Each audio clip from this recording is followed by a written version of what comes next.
Crystal.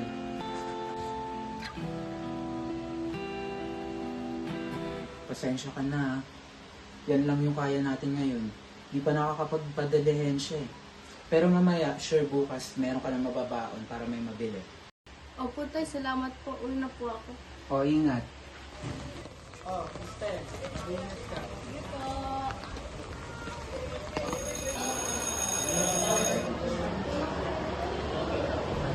Tara, tay.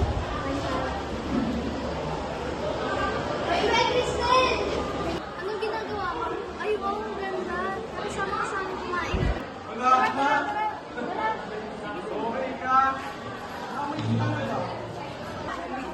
Grabe, ang dami naman pagkain dito. Tara, gusto ko na chicken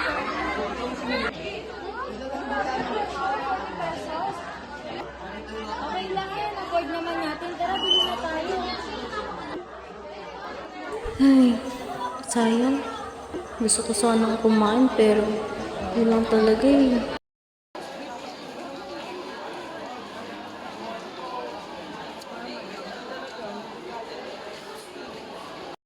Baby, bakit di ka kumakain? Kasi ako eh.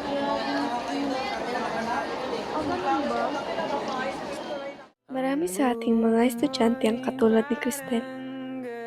Gusto mag-aral, pero madalas ay nagugutom dahil sa matataas na presyo ng pagkain sa kantin.